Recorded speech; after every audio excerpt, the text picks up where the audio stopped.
YouTube? What's going on? It's Juan Gotti here with another Washington Commanders video. And in today's video, I'm coming on here with a video where we're going to be talking about, are the Washington Commanders playoff chances in jeopardy after the tie with the New York Giants on Sunday? So without further ado, let's get straight into today's video. But before we do, make sure you guys go down below, leave a like on this video, subscribe if you're new, and turn on post notifications so you get notified when I upload a video about the NFL, or in this case, our Washington Commanders. We're on the road to 5,000 subscribers, so hit that subscribe button again if you haven't already. Thank you so much. Let's get straight into today's video. So I know y'all gonna be like, hey, Juan, you gotta let this tie go, bro. Like, it happened, it's no changing it. And you're right. Okay, you're right. But it just hasn't sat well with me because this team should not have tied with the New York Giants. Okay, we should be 8-5 right now, and I just can't let that go. Like, even in the regulation, yeah, we should have won in that aspect. But in overtime, it made it worse. Like, we had two opportunities to make a game-winning field goal, and we just couldn't do it. We couldn't do it. We were literally 5 yards away from Joey Sly's range, and we couldn't get 5 yards. Scott Turner wants to constantly call them dumb screens, right? And yes, at some point, I'm gonna have to let it go. Maybe next week is when I'll start to let it go. But again, it sucks that this tie happened on the week that we have a bye week, because now we have to sit with this sour taste in our mouth for an extra whole week. Okay, we're sitting at 7-5-1 currently, and right now the Washington Commanders are on the outside looking in when it comes to the playoffs. Now, the next time we play, we will be playing these same Giants again, and this time it will be at home at FedEx Field, and it will be on Sunday Night Football. Yes, if you missed my earlier video, go check it out. But Sunday's game, next Sunday versus the New York Giants on the 18th, it got flexed to Sunday Night Football because they know how important this game is for both teams. Both teams are currently in a playoff run for a wild card spot. And how do Washington fare? Is Washington's playoff chances in jeopardy after the 2020 tie? Because a lot of things have changed. Now, I'm going to give you my opinion, and then we'll look at the playoff standings right now, and we'll break all of that down. My opinion is Washington, no, their playoff chances is not in jeopardy after the tie.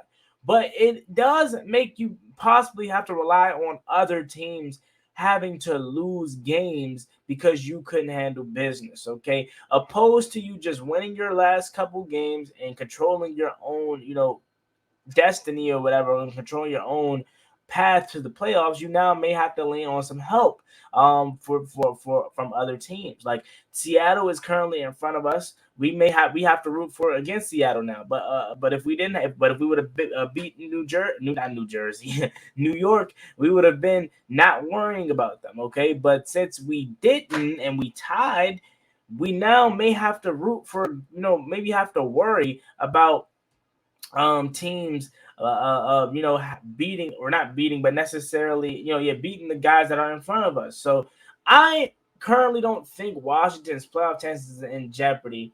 We just have to win. Okay, we still control our own possible path, but just now have to possibly lean on some other guys that we didn't have to at first. Like, I was rooting for Seattle to lose because I know they're right there on our tail. At last week, right?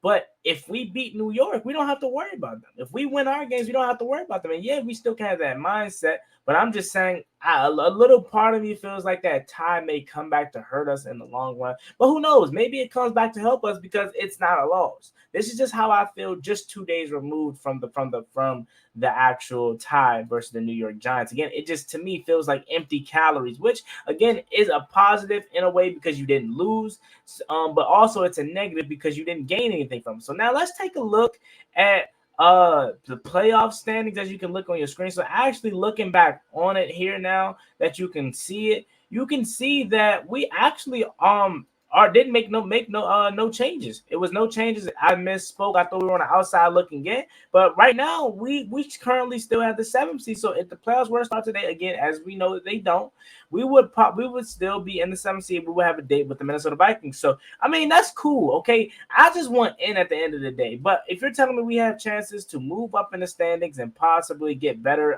seeding and probably a much more easier matchup, even though ain't nobody in the NFC scares me, we need to try to do that. But if you're telling me the 7th seed is what we are probably going to finish at, more likely than not, I'm fine with it as long as we in. So let's take a look, at this thing. So obviously Washington with the tie are at 7, are in the 7th seed. Okay, Seattle with the win over the Rams, they are now in the 6th seed. Remember, they were originally behind us on the bubble. And then now New York with the tie with us, they didn't move. Or actually, I think they actually did move. They may have went to the 5th seed, unless they were already in the 5th seed. I think prior to the matchup with us, they were the 6th seed though. But they're in the 5th seed right now. And now they are 7-4-1. So again, nothing really harmful for them.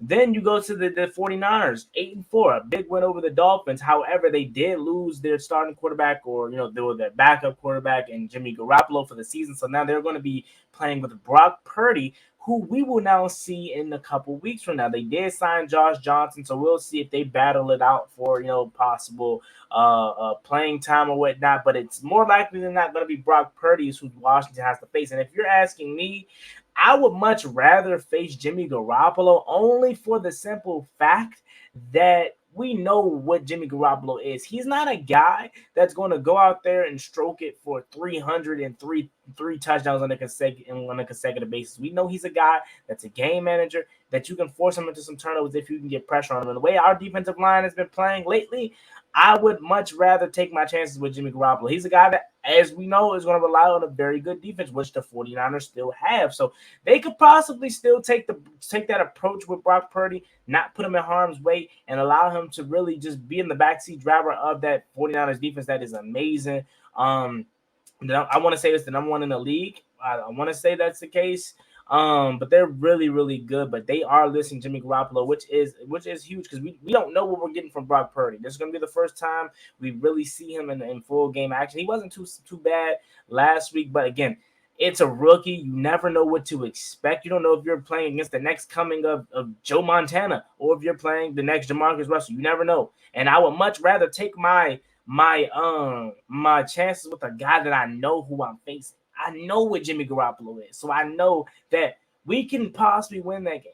Okay, then you go to the Dallas Cowboys, who's coming off of a thrashing 54-19. It was 21-19 in the start late or early stages of the fourth. And then it ended in 54-10, or 54-19 rather. That's crazy. But the Cowboys, they are rolling, and they're looking like a real serious threat. And now they're currently the 3 seed right now. And then you go to the Minnesota Vikings, who are the 2 seed right now after the win over the Jets. And then you go to the number 1 seed, the Eagles, who are currently the 1 seed at 11-1 after a big win over the Titans this past Sunday. So hold on. Where are the let's see here. If you go to the division standings, I'm looking for, hold on here.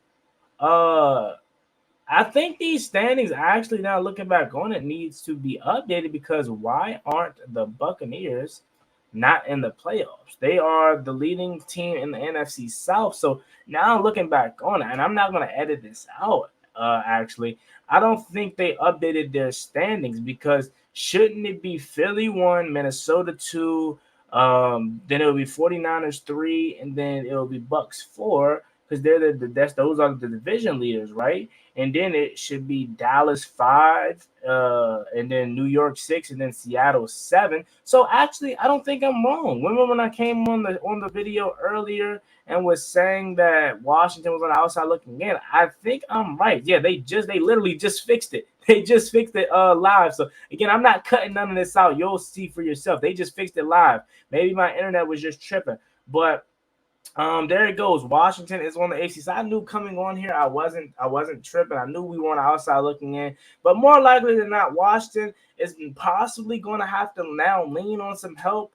But we still are sitting in a position to where we control our own our own path in a way. But again, now we probably may have to lean on some help. Let me know how you're thinking about it. How do you feel about the tie? Are you looking at it in a positive aspect of things and saying, hey, Juan, that tie may help us later down the line, or are you looking at it in a negative light, like, hey, Juan, that tie may come back to bite us, man. I'm telling you, it possibly can. Right now, we're sitting in the AFC on the outside looking in. We're rooting for, for the opposing team. I believe it's the Panthers this week versus Seattle, and then I think the Eagles play the Giants, and then I think the Cowboys may play either the Texans or the Jaguars. So obviously, we still have a good chance. I'm not gonna say and act like we don't. But we now put ourselves in a scenario where every game is a must win. Like there's no room for no error. And that should have been the approach now, prior to the game versus the Giants. But now we put ourselves in a predicament where it's literally no losing approach. Okay. We can't just have one slip up. We have to finish the season perfect if we want to make the playoffs. So let me know what you guys think about this video again. I was right at first, and then I got on the website and thought I was tripping, but then they switched them back to the standings, switched the standings back to where they should belong. So sorry for the confusion, but hopefully you can get the overall message of today's video, which is the Washington Commanders. Their playoff chances is not in jeopardy, but now they may have to lean on some other teams for help instead of being able to just win the rest of their games and control their own path. But then on the same other side of it, they still control their own path because all they have to do is win out. That's why I don't like a tie, because it's two scenarios instead of winning, and the only scenario you have is still controlling your own destiny. You know what I'm saying? So let me know what you guys think about this video in the comment section down below. I will be interested. As always, it's me and boy Juan Gotti. Like, comment, subscribe. Hell to the Washington Commanders. We're on the road to 5,000 subscribers, so please hit that subscribe button again if you haven't already. Thank you so much. Peace. Cost me one time, that's gonna get you pop, get you drop.